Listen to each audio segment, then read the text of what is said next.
Adani group के शेयरों में क्या है जबरदस्त तेजी का राज? रिलायंस इंडस्ट्रीज ने क्यों शुरू किया छटनी का दौर? जी सोनी मर्जर के रास्ते में क्या है नया रोड़ा? वेदांता की डिविडेंड भुगतान योजना पर क्या है ब्रोकर्स की राय? बीपीसीएल के चौथी तिमाही के नतीजों में क्या रहा खास? इन सब के अलावा और भी बहुत सारी खबरें हैं जिन पर आज के एपिसोड में फोकस करेंगे। नमस्कार, मैं हूं संदीप ग्रोवर। कॉर्पोरेट सेंट्रल में आपका बहुत बहुत स्वागत है और सबसे पहले बात करते हैं कॉर्पोरेट से जुड़ी खबरों की। पहली खबर, देश की सबसे मूल्यवान कंपनी रिलायंस इंडस्ट्रीज के ऑनलाइन होलसेल फॉर्मेट जियो मार्ट ने करीब 1000 कर्मचारियों को नौकरी से निकाल दिया है। कंपनी की ओर से कॉर्पोरेट ऑफिस में 500 एग्जीक्यूटिव समेत 1000 से अधिक लोगों को इस्तीफा देने के लिए कहा गया है। मीडिया रिपोर्ट्स में दावा किया गया है कि आने वाले कुछ हफ्तों में कंपनी 9900 अतिरिक्त लोगों को कंपनी से बाहर का रास्ता दिखा सकती है। आपको बता दें कि जियो मार्ट की अपनी बिक्री विभाग यानी सेल्स डिपार्टमेंट से ज्यादातर लोगों की छटनी की योजना है। जियो मार्ट ने छटनी का यह फैसला हाल में खरीदी गई होलसेल कारोबार से जुड़ी company metro cash and carry के बाद लिया है। इस छटनी के बाद कंपनी की होलसेल डिवीजन के करीब 15,000 लोगों की वर्कफोर्स में करीब 2/3 की कमी हो जाएगी।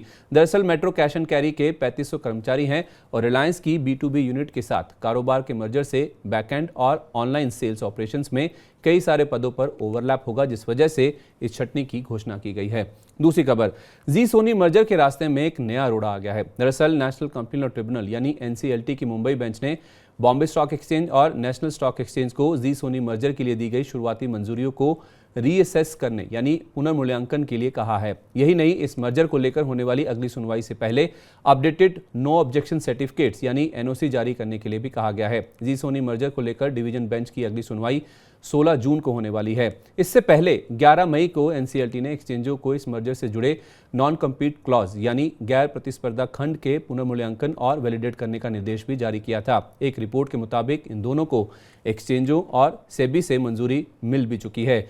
मई की शुरुआत में मार्केट रेगुलेटर सेबी ने एसएल ग्रुप से जुड़ी एक और कंपनी शिरपुर गोल्ड रिफाइनरी यानी SGRL और पूर्व चेयरमैन अमित गोयनका, प्रमोटर जेनियर इंफ्रा पावर और मल्टी वेंचर्स के अलावा 5 अन्य एंटिटीज के खिलाफ order cum show cause notice जारी किया था, जिसके चलते NCLT ने यह निर्देश जारी किया है। तीसरी खबर, डिजिटल पेमेंट से जुड़ी कंपनी फोनपे ने जनरल एटलांटिक से $10 करोड़ या 828 करोड़ रुपए की अतिरिक्त पूंजी हासिल की है। इस फंडिंग राउंड के बाद अब तक फोनपे कुल $85 करोड़ की पूंजी जुटा चुकी है। फोनपे की कुल मिलाकर $1 अरब की फंडिंग जुटाने का लक्ष्य है और इस राउंड के बाद ये फर्म अपने फंडिंग टारगेट के बेहद करीब आ गई है। जनरल एटलांटिक की ओर से फोनपे में अब तक $55 करोड़ का निवेश हो चुका है।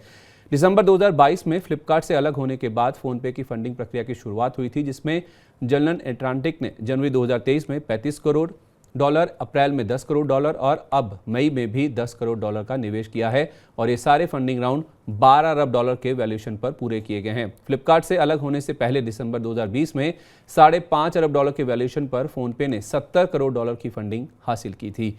चौथी खबर, स्टील कारोबार से जुड़ी सज्जन जिंदल ग्रुप की कंपनी JSW स्टील का शेयर मंगलवार 23 मई को दो खबरों के चलते फोकस में रहा। पहली खबर यह है कि JSW स्टील ने अपनी subsidiary company JSW steel coated products यानी JSW SCPL के जरिए national steel and agro industries यानी NSAIL के अधिग्रहण की घोषणा की है। JSW CPL की ओर से NCLT से मंजूर किए गए रेजोल्यूशन प्लान के लिए NSAIL के अधिग्रहण के लिए कुल 621 करोड़ रुपए का भुगतान किया जाएगा। NSAIL एक लिस्टेड कंपनी है और रेजोल्यूशन प्लान के तहत इस कंपनी के शेयरों को बिना शेयरधारकों को कोई भुगतान किए शेयर बाजार से डीलिस्ट भी करवाया जाएगा।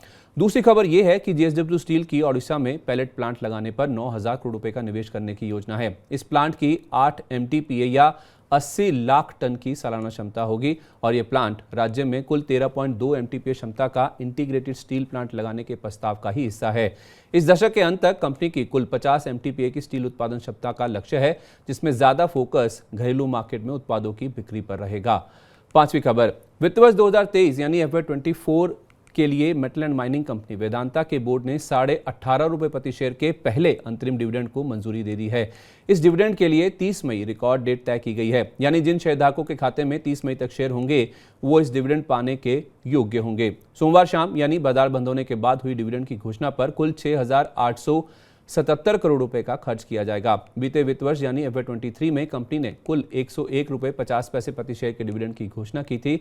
वित्त वर्ष 2023 के अंत तक कंपनी के पास कुल 20,922 करोड़ रुपए की नकदी थी, यानी कैश एंड कैश इक्विवेलेंट्स थे। Brokerage house Systematix Institutional Equities के मुताबिक वेदांता के वित्त वर्ष 2023 के डिविडेंड भुगतान से parent company Vedanta resources limited यानी VRL को अपना कर्ज कम करने में मदद मिली है। यही नहीं, वित्त वर्ष 2024 और वित्त वर्ष 2025 यानी मौजूदा और अगले वित्त वर्ष में भी कंपनी का डिविडेंड भुगतान 60 से 80 रुपए के ऊंचे स्तर पर रहने का अनुमान लगाया गया है। इस तरह वेदांता के शेयर की 22 से 29% की डिविडेंड यील्ड रह सकती है। छठी खबर, पीटीसी इंडिया की subsidiary company PTC India financial services यानी पीएफएस की जांच का दायरा और आगे बढ़ गया है। पीटीसी इंडिया फाइनेंशियल में हुई गड़बड़ियों को लेकर चल रही जांच में अब आरबीआई के अलावा कैपिटल मार्केट रेगुलेटर सेबी और रजिस्ट्रार ऑफ कंपनीज यानी आरओसी भी शामिल होंगे।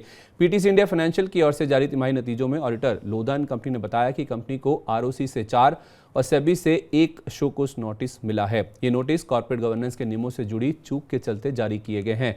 दरअसल जनवरी 2022 में पीएफएस के 3 इंडिपेंडेंट डायरेक्टर्स ने इस कंपनी के खिलाफ आरोप लगाए थे और इसी आधार पर सेबी ने जांच शुरू की थी। इन तीनों इंडिपेंडेंट डायरेक्टर्स ने बोर्ड से इस्तीफा दे दिया था क्योंकि उनकी ओर से कॉर्पोरेट गवर्नेंस से जुड़ी गंभीर चूक के उदाहरण दिए गए थे, पर कंपनी उनकी ओर से उठाई गई चिंताओं पर कार्रवाई करने में विफल रही थी। सेबी के नोटिस में पीएफएस के non executive chairman Rajiv Kumar Mishra और सीईओ पवन सिंह के नाम शामिल हैं और ये दोनों इंडिपेंडेंट डायरेक्टर्स के बोर्ड से इस्तीफा देने के बाद से नियामक जांच के घेरे में हैं। सातवीं खबर, इलेक्ट्रिक स्कूटर बनाने वाली कंपनी ओला इलेक्ट्रिक ने ताजा फंडिंग राउंड में $30 करोड़ यानी करीब 2500 करोड़ रुपए की पूंजी जुटाई है। इस फंडिंग राउंड के बाद कंपनी का वैल्यूएशन बढ़कर $6 अरब पहुंच गया है। हालांकि इस राउंड को निवेशकों से काफी अच्छा रिस्पांस मिला है, पर कंपनी के शुरुआती निवेशकों में से एक सॉफ्टबैंक ग्रुप ने ताजा फंडिंग राउंड में हिस्सा नहीं लिया है। इससे पहले जनवरी 2022 में कंपनी ने $5 अरब के वैल्यूएशन पर $20 करोड़ की रकम जुटाई थी, जिसमें technique private ventures, alpine opportunities fund, Edelweiss ने भाग लिया था। अब तक ओला इलेक्ट्रिक ने कुल मिलाकर $90 करोड़ की पूंजी हासिल की है।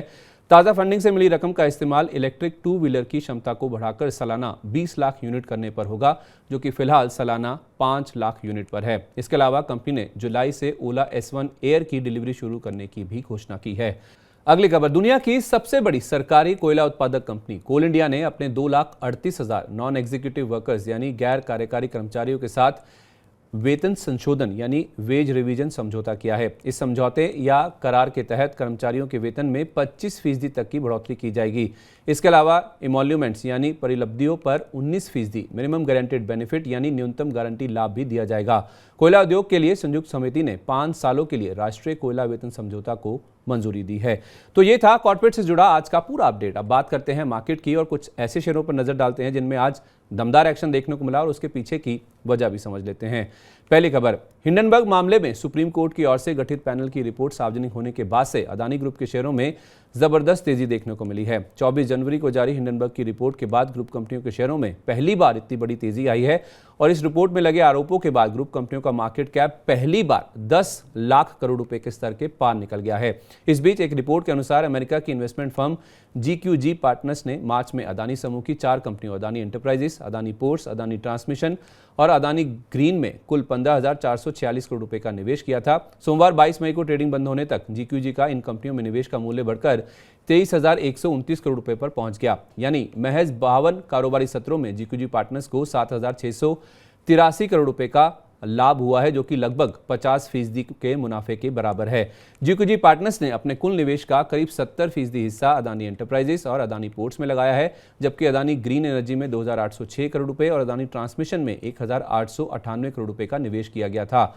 मंगलवार 23 मई को अदानी एंटरप्राइजेस के शेयर में 18.5% तक का उछाल देखने को मिला और शेयर निफ्टी का टॉप गेनर था, यानी कि निफ्टी 50 के 50 शेयरों में सबसे ज्यादा चढ़ने वाला शेयर था। दूसरी खबर, देश की दूसरी सबसे बड़ी तेल मार्केटिंग कंपनी BPCL के चौथी तिमाही के नतीजों ने बाजार को पॉजिटिवली सरप्राइज किया है, यानी नतीजे बाजार अनुमान से बेहतर रहे हैं। यही कारण है कि BPCL के शेयर में मंगलवार 23 मई को 3% से ज्यादा का उछाल देखने को मिला और क्लोजिंग करीब 1.25% की मजबूती के साथ देखने को मिली। दरअसल चौथी तिमाही में कंपनी का मुनाफा 1,960 करोड़ रुपए के आसपास से 3.3 गुना बढ़कर 6,478 करोड़ रुपए के आसपास पहुंच गया। साल दर साल भी देखें तो मुनाफा 168% बढ़ा है, यानी करीब 2.25 गुना के आसपास का इजाफा हुआ है। इसके अलावा आय तिमाही दर तिमाही 1,19,158 करोड़ रुपए से करीब 1% घटकर 1,18,000 करोड़ रुपए के आसपास पहुंच गई है, पर कामकाजी मुनाफा तिमाही दर तिमाही 4,234 करोड़ रुपए से 2.6 गुना बढ़कर 11,154 करोड़ रुपए के आसपास पहुंच गया,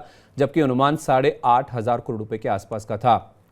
इसी तरह कामकाजी मार्जिन 3.5% से बढ़कर 9.4% पर रहे हैं, जबकि अनुमान 8% के आसपास का था। चौथी तिमाही में कंपनी के जीआरएम्स यानी ग्रॉस रिफाइनिंग मार्जिन $21 प्रति बैरल पर रहे हैं, जबकि अनुमान $12.5 के आसपास का ही था। यही नहीं, तीनों तेल मार्केटिंग कंपनियों में बीपीसीएल के जीआरएम्स सबसे बेहतर रहे हैं, क्योंकि Q4 में आईओसी के जीआरएम्स $16 प्रति बैरल और एचपीसीएल ने $14.1 के जीआरएम्स रिपोर्ट किए थे। नतीजों के बाद जेफरीज ने बीपीसीएल के शेयर पर खरीदारी की राय दी है, लक्ष्य ₹445 पर तय किया है। वहीं सीएलएसए ने बाय रेटिंग बरकरार रखी है और लक्ष्य को बढ़ा दिया है। सीएलएसए ने लक्ष्य को ₹405 से बढ़ाकर ₹480 कर दिया है। तीसरी खबर, एचईजी के शेयर में मंगलवार 23 मई को 7.5% से ज्यादा की गिरावट देखने को मिली। दिन के दौरान शेयर ने ₹1163.20 का निचला स्तर भी देखने को मिला था। दरअसल Q4 में कंपनी के नतीजे निराशाजनक रहे हैं, जिससे शेयर में गिरावट देखने को मिली। चौथी तिमाही में कंपनी की आय 673 करोड़ रुपए से 8.3% घटकर 617 करोड़ रुपए पर रही है। कामकाजी मुनाफा 156 करोड़ रुपए से 21% घटकर 124 करोड़ रुपए पर पहुंच गया। वहीं कामकाजी मार्जिन जो 23.25% के आसपास के थे, वो साल दर साल घटकर 20% पर आ गए हैं। यही कारण है कि मुनाफा 129 करोड़ रुपए से 22% घटकर 100 करोड़ रुपए के भी नीचे पहुंच गया। इसके अलावा कंपनी के बोर्ड ने सब्सिडरी कंपनी टीएसीसी में एक या उससे ज्यादा चरणों में 90 करोड़ रुपए का अतिरिक्त निवेश करने की भी मंजूरी दे दी है। नतीजों के साथ बोर्ड ने ₹42.5 प्रति शेयर के फाइनल डिविडेंड की भी घोषणा की है, पर इसके बावजूद शेयर में कोई भी जोश नहीं देखने को मिला और शेयर लाल निशान के साथ ही बंद हुआ। चौथी खबर, एमएफआई यानी माइक्रो फाइनेंस क्षेत्र की कंपनी फ्यूजन माइक्रो फाइनेंस के शेयर ने मंगलवार 23 मई को ₹519.80 की 52 हफ्ते की नई ऊंचाई को छुआ। चौथी तिमाही में कंपनी का मुनाफा करीब 9 गुना बढ़ा है। साल दर साल कंपनी का मुनाफा 13.1 करोड़ रुपए से 8.7 गुना बढ़कर 115 करोड़ रुपए के आसपास पहुंच गया। इस दौरान एनआईआई यानी शुद्ध ब्याज आय 170.6 करोड़ रुपए से 62.1% बढ़कर 276.5 करोड़ रुपए पर रही। कंपनी के डिसबर्समेंट्स यानी नए लोन देने की दर में 17.7% की बढ़ोतरी हुई है। कंपनी ने चौथी तिमाही में 2372.9 करोड़ रुपए के नए लोन दिए हैं। तिमाही दर तिमाही भी इसमें 8.4% की वृद्धि दर्ज की गई है।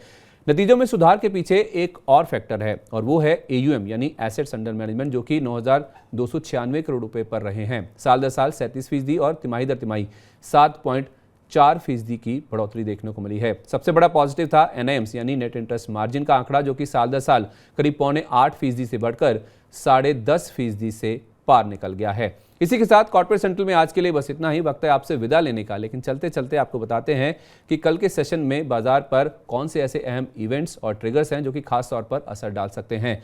सबसे पहले ग्लोबल ट्रिगर्स की बात करें तो 23 मई को यूएस के सर्विस और मैन्युफैक्चरिंग पीएमआई के जो आंकड़े जारी हुए हैं, उसका यूएस के मार्केट्स पर असर और साथ ही साथ इंडियन मार्केट, जिसमें एशियन मार्केट्स पर क्या असर आता है, वो भी देखना होगा।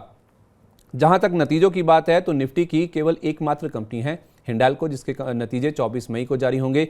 इसके अलावा एफएनओ साइड से देखें यानी वायदा बाजार में 3 कंपनियां हैं, जिसमें क्यूमेंस इंडिया, नाल्को और इंडिया सीमेंट्स। इनके नतीजे भी 24 मई को ही जारी होंगे, जिस पर बाजार की खास तौर पर नजर रहेगी।